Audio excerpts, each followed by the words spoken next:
Hi friends, welcome to my channel again. आज आम LTR regarding कथा हेबा। वर्तमान पर्यंत एलटीआर प्रोसेस कंटिन्यू अच्छी ना स्टे अच्छी से रिगार्डिंग कथा हेबा। एवं जो गुजब आपण माने शुणुचंती कि एलटीआर कैंसिल हो जिवो से रिगार्डिंग भी आम कथा हेबा। केमिति हमर प्रोसेस स्पीड अप हेबो एवं कोन पई वर्तमान पर्यंत एलटीआर स्टे अच्छी से रिलेटेड संपूर्ण खबर पाइबा पई वीडियो को स्किप न करी आरंभ रु शेष पर्यंत देखंतु। कंप्लीटली इनफॉरमेशन आपण माने पाई परिबे। ए नोटिस टी आपण देखंतु 22 अक्टोबर 2024 रो एवं ए नोटिफिकेशन एलटीआर रो फुल नोटिफिकेशन। एलटीआर नोटिफिकेशन आसीबा पई हमर बहुत पिला मास स्ट्राइक करथिले, ता परे सरकार सचेतन हैला परे हमकु ए नोटिफिकेशन आनिथिले। तापर पाखापाखि आज आमर अक्टोबर पर आज आमर अगस्त 2025 आसिक पहुंची। पाखापाखि गोटे वर्ष कंप्लीट हो वर्तमान पर्यंत आमर ओडिया आर्ट्स रो एग्जाम होना। तार कारण आपण मैंने अल्प बहुत समस्त अवगत। ओडिया एवं आर्ट्स रिलेटेड केस पड़ी, जो केस रो डेट पर डेट हियरिंग होगा आसूची, किंतु केवल ओडिया आर्ट्स रिगार्डिंग केस नहीं, इवेन आमर हिंदी रे मध्य प्रॉब्लम होता 20 मार्क रो पेडागोजी ता रिलेटेड मध्य आमर केस पड़ी। एवं गोटे इम्पोर्टेंट कथा है आमर एलटीआर सीबीजेड पीसीएम एवं पीट रो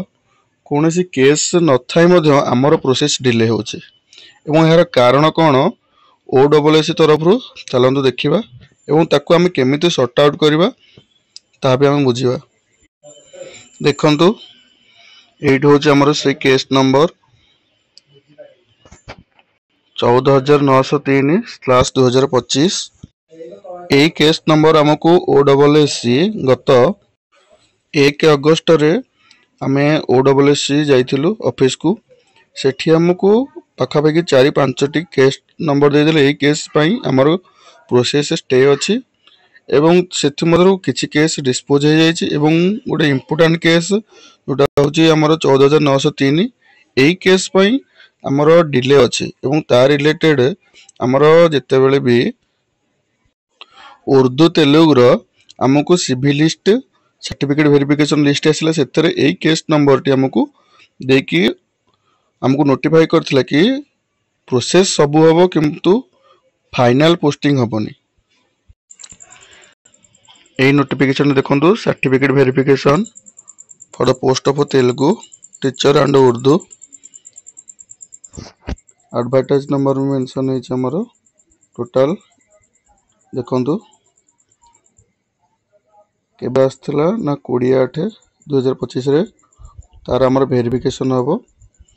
एवं नोटिफिकेशन टी आस्थिला हमरो 12/8 रे। देखंतु इंपोर्टेंट पॉइंट समस्त मार्क करंतु। ए पॉइंट पढ़ंतु आपण। The result shall be subjected to final outcome of WPC number 14903। आपण को मु जो केस टी देखौथिली से 14903 केस पई result shall be subject to final outcome. Meaning कोन ना हमर जहा भी रिजल्ट आसीबो आमे इवन हमर डॉक्यूमेंट वेरिफिकेशन हला परे फाइनल मेरिट लिस्ट आसला परे आमे कोनोसी जगह रे पोस्टिंग हे परिबा नहीं, कारण जे पर्यंत 14903 केस टी सॉल्व होय नहीं।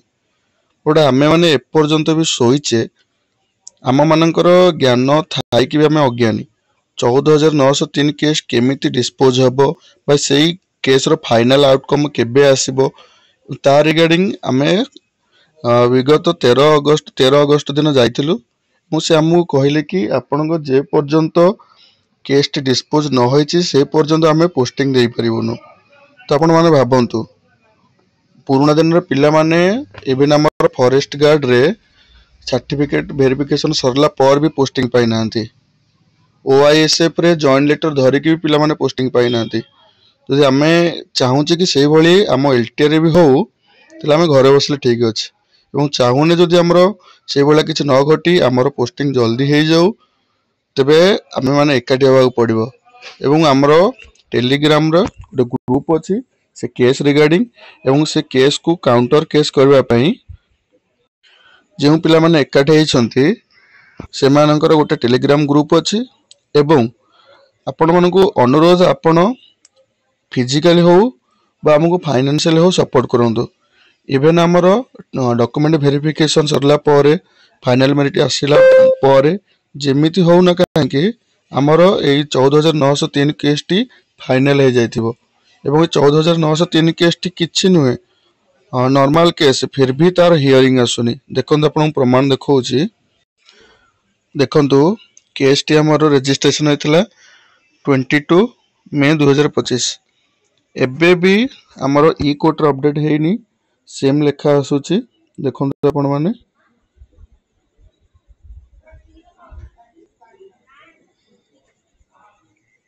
एबे में आमर 28 जुलाई 2025 लेखा आसुची एत माने आपण भाबंतु कि ए केस जुलाई मासर नेक्स्ट हियरिंग थिला तर आउटकम एजाई आसीनी जुलाई जाई कि अगस्त सरी जीवो पछे यार आउटकम आसीबोनी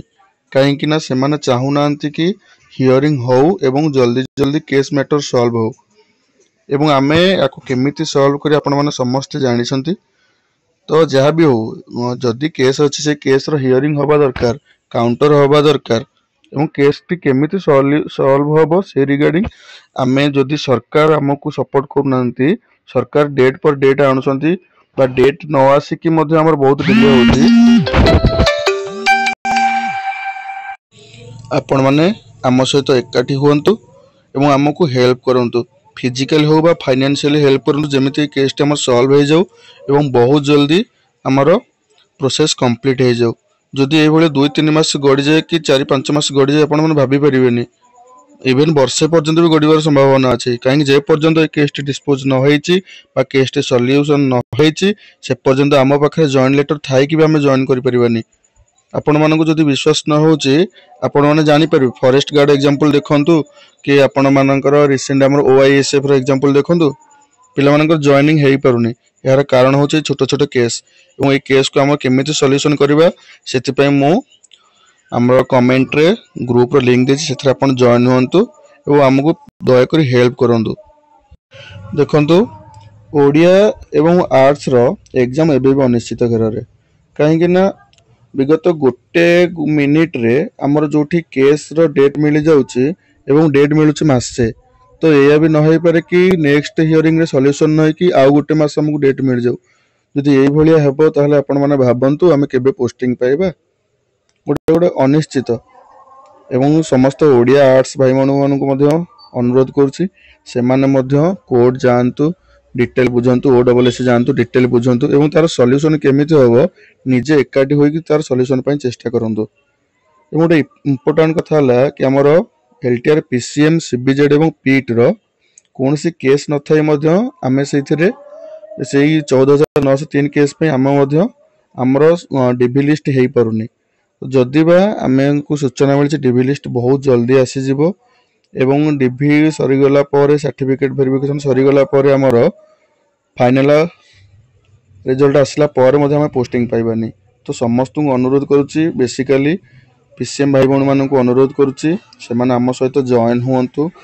केमिति हमर बहुत जल्दी रिजल्ट आसी जिवो समस्त को अनुरोध करा जाउछि हमर टेलीग्राम ग्रुप रे जॉइन हुंतु एवं सेठी हमें केस रिगार्डिंग कथा होचे और समस्त हमको हेल्प करंतु नेक्स्ट अपडेट पाइबा पई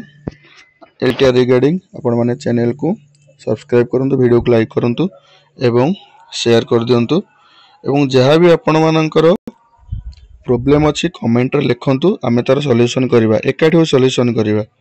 एवं आपण माने जो भाबुछंदी कट ऑफ तो जेते हेले भी आसीबो बट सब सरी गला पर भी जदि हमर चाकरी पाई परिबेनी सेटा होछ मोर दुखर कथा धन्यवाद जहाँ ना कहीं मु भाबुची कंप्लीटली इन्फॉर्मेशन पाई पारथिबे धन्यवाद।